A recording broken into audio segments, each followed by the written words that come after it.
மிதிலை மகளிர் யாழிசைத்த இனிமை கேட்டு ராமன் உள்ளிட்டோர் மகிழ்ந்து சென்றனர். வணக்கம் நண்பர்களே.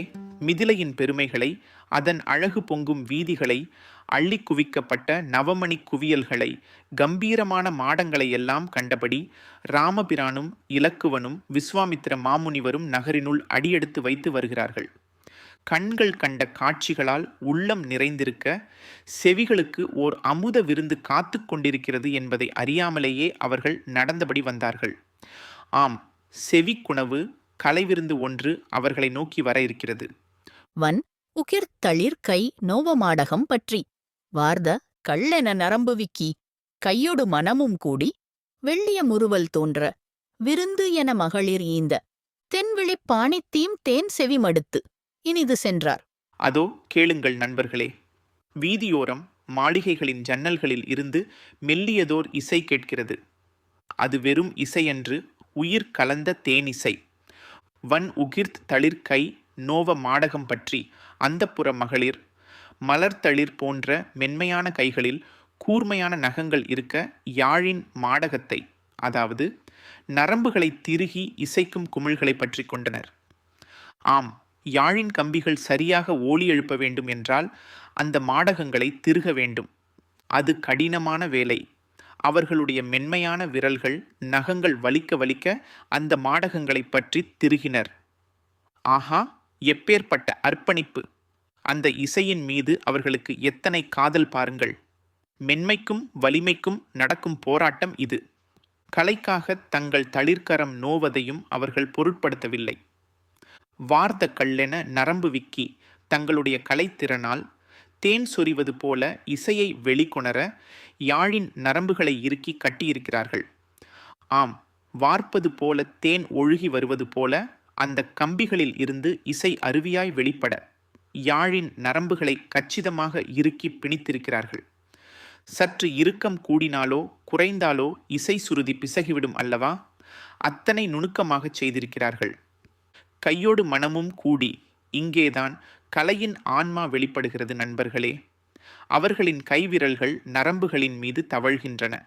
ஆனால் வெறும் விரல்கள் மட்டும் அல்ல, மனமும் அங்கே அந்த கம்பிகளோடு ஒன்றியிருக்கிறது. மனம் வேறு எங்கோ அலைபாய கை மட்டும் வாசித்தால் அது உயிருள்ள இசையாக இருக்காது. ஆனால் இவர்களோ தங்கள் முழு உள்ளத்தையும் உணர்வையும் ஆன்மாவையும் தங்கள் கைவிரல்களின் வழியே அந்த இசைக்கருவிக்குள் செலுத்துகிறார்கள். கையோடும் மனதோடும் கூடி தங்களை மறந்து அந்த இசையோடு ஒன்றி போய் வாசித்து கொண்டிருக்கிறார்கள். எப்பேற்பட்ட மேன்மையான கலைத்திறன்! வெள்ளிய முறுவல் தோன்ற அப்படி இசைக்கும்போது அவர்களின் முகத்தில் ஒரு மெல்லிய வெண்மையான புன்னகை பூக்கிறது. அது இசையின் சுகத்தில் மலர்ந்த புன்னகை. கலையின் உச்சத்தை அடைந்தவர்கள் அடையும் பேரின்பத்தின் அடையாளம் அது. அந்த முறுவல் தங்கள் படைப்பால் தாங்களே மகிழ்ந்து பிறரையும் மகிழ்விக்கும் ஒரு கலைஞனின் ஆனந்த புன்னகை. அது வெறும் சிரிப்பல்ல, அந்த இசைக்கு அலைபாயும் உள்ளத்தை வெளிப்படுத்தும் ஓர் அழகிய வெளிப்பாடு. விருந்து என மகளிர் ஈந்த அவர்கள் வாசித்த அந்த இசை வரும் விருந்தினர்களுக்கு உணவு படைப்பது போல ஒரு பெரும் விருந்தாக அங்கே வீதியோரமாய் வரும் ராமபிரான், இலக்குவன், விஸ்வாமித்திர முனிவர் ஆகியோருக்கு வழங்கப்பட்டது. ஆம், புதியவர்களுக்கு உணவு கொடுத்து உபசரிப்பது போல இந்த இனிமையான இசையை அவர்களுக்கு அளித்தனர். இது மிதிலையின் பண்பாடு, கலையின் உபசரிப்பு. தென் விழிப் பாணித்தீம் தேன் செவிமடுத்து இனிது சென்றார். தெளிவான இசையோடு கூடிய அந்த பாட்டு காதுகளுக்கு இனிய தேனாக பாய்ந்தது. அந்த தேன் போன்ற இனிய இசையை தங்கள் செவிகள் நிறைய கேட்டு ராமபிரான் உள்ளிட்ட மூவரும் இன்புற்று புத்துணர்ச்சியோடு தங்கள் பயணத்தை தொடர்ந்தனர்.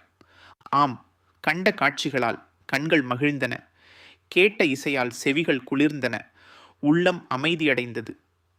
மிதிலையின் மாபெரும் வீதிகளில் அவர்கள் இனிதாக நடந்து சென்றார்கள். கண்களுக்கும் காதுகளுக்கும் விருந்து படைக்கும் மிதிலை மாநகரம் ஒவ்வொரு அடியிலும் புதியதோர் அனுபவத்தை அள்ளித்தருகிறது.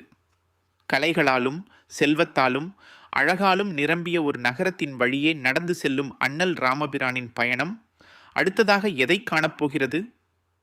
சுழன்று ஓடும் குதிரைகளின் ஆர்ப்பாட்டத்தை காணப்போகிறார்கள். தொடர்ந்து கேட்போம் கம்பர் சொல்லும் கதையை.